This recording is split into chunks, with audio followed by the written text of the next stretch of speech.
Hi, I'm Ahmed Seedat of Vector Consulting. Today we're talking about the science of business evolution. Why do businesses hit a roadblock? Why do businesses hit a wall and find that they find difficulties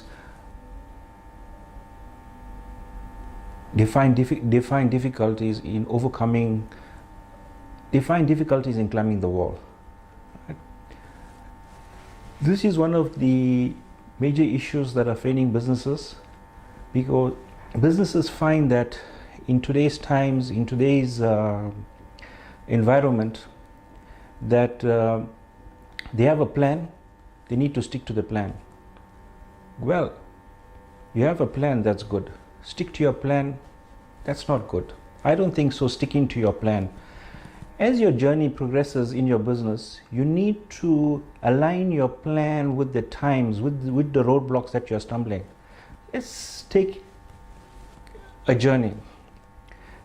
A journey, every business is in a journey. You as an individual, as an entrepreneur, you are in a journey of life. Your business is also in a journey. Every business has a transition, has a lifespan. What is the lifespan of that particular business? What we need to do is that we need to look at your journey and how you want to move from point A to point B. In consulting, it's your strategy plan. Strategy is what my good friend always told me. That is my strategy lecturer, my management strategy lecturer at Graduate School of Business, Martin Challenor. He always said, strategy is what you do today to achieve in 5 years' time. Strategy is what you do today to achieve in 5 years' time. That was his comment. And that has really stuck into my mind. Strategy is not what you do today. You don't expect it to be done immediately. You don't expect the results immediately. So when you set out your business plan or your strategy, you need to work out what are your short-term goals, your medium-term goals, and your long-term goals. Many businesses per se, presently in the current environment, they are fighting fires on a daily basis. Basically, what's happening is that they are not adapting their businesses to their surroundings. They're not adapting to disruptive technology. They're not adapting to destructive happenings around them. If you look at your disruptive pestle happenings, like your political scenario, your economic scenario, your social scenario, your technological is something which has a great impact on your business. How you adapt to technology, the Internet of Things, Industry 4. Where are we going? How these things are impacting our businesses, and how it's creating this brick wall that we need to climb over. We find that in today's time, what we need to do is that we need to take each block, each obstacle, and understand what the obstacle is and how we can overcome the obstacle. Your journey is the same. For intent purposes, for understanding purposes, let's say we're traveling between two countries. Presently, we could say that we're traveling between Durban and Pietermaritzburg, which is 75 kilometers apart, approximately 75 kilometers apart, depending from where you start and where you end among the greater precincts of these two metros. You find that on your journey to Pietermaritzburg, you have an option of either taking the 103, the route 103, or the route N3, which is a national highway, or there are other alternative routes that take longer but not shorter, but there's less traffic on those routes. If you take your journey to Pietermaritzburg via the national route N3, you'll find that bulk of the vehicles, there's a lot of traffic on that road. You'll find trucks, you'll find motor vehicles, cars, you'll find bikes, motorbikes, and you'll also find taxis, amongst others. So what you find on this journey, how you approach this journey, at what time do you operate?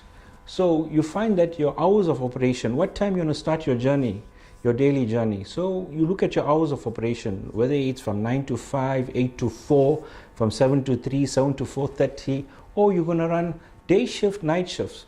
What's the impact of that to your strategy? What's your impact of that to your journey? Right. If we decide to leave at 9 o'clock, we'll find that we'll have less traffic, it will be much ease, and there'll be less ease to achieve our goal to Pietermaritzburg. But on the way, we find that there are obstacles. We come as far as the toll gate. If you're traveling on the national route, you'll find that at the toll gate there might be a backup of cars, right? But to move through speedily through the toll gate, we have two other options. A, the e-tag, or you could use your credit card. Now, when we come into businesses, when we come to issues like that, if in our journey, we must always look at alternatives in our plan A. What are the alternatives in plan A to achieve what we want to achieve, right? That is something which many businesses do not look at. What they see is that this is what we want to do and this is how we're going to do it, and that's it. There is too much of rigidity in our plan. There's too much of rigidity in our journey. One thing in business, you find that there's a constant change, right? It's how we adapt to that change. As I was saying, that when you come to the toll gate and the traffic is backed up, so you have the option of the e-tag, or you have the option of your credit card. So as you started your journey, you need to see whether you have your tools that will make your journey easier, right? Now those particular tools for this journey A, you've seen that you've got your vehicle was fueled, your tires were pumped up, your vehicle was in sync for the journey. Similarly, you see you got all your tools for your journey, you are synced, you're going on the journey, you're going to be paying, as you come to the toll road, you are going to be paying, you got enough cash in your pocket, you are going to be paying for your tolls cash. But when you come to the toll road, when you see that there's a blockage at the toll, what do? The other two lanes have easy, smooth flow. Now, you need to see that, that smooth flow as a backup. Okay, when you put your cash in your car, in your wallet, did you carry a credit card? Do you have a credit card? I'm just using it for demonstration purposes, right? So, I've got my credit card. So what I'll do is that I'll use my credit card and I can move past this obstacle. So what happens is that when you look at obstacles in business, it's similar to what I use that explanation of passing through the toll road. So for your business to evolve, for your business to move forward, and for you to work according to your strategy plan does not need to be rigid. It needs to be flexible. If you have a flexible plan, and if you keep taking stock of where you're going and how you want to achieve it, you'll find that your business will move with the times. Your business will evolve. So what will happen is that your journey from Durban to Pietermaritzburg will become much more easier. One thing on our journey, which I'm constantly trying to highlight, the point I wanted to highlight is that we must always review what we're doing. We must review our journey. Okay, if we come to the toll road, how was it? How did we overcome it? Did we overcome our obstacle with ease or not ease? So what happens is that in your journey, in your strategy of where you want your business to go between point A and point B, in this case between Durban and Pietermaritzburg, we have to look at the smoothness, the flow, and also what we have to see is that the obstacles, how are you going to overcome the obstacles? And you find that by overcoming these obstacles, it makes life easier. And the only way to understand your obstacles is to constantly review your journey. In this case, you review your strategy between Durban and your journey between Durban and Pietermaritzburg, your journey between your business, in your business life. It could be different periods of time. It could be between January, the first quarter, your second quarter, third quarter, and the last quarter. How you prepare for your financial year end, how you prepare for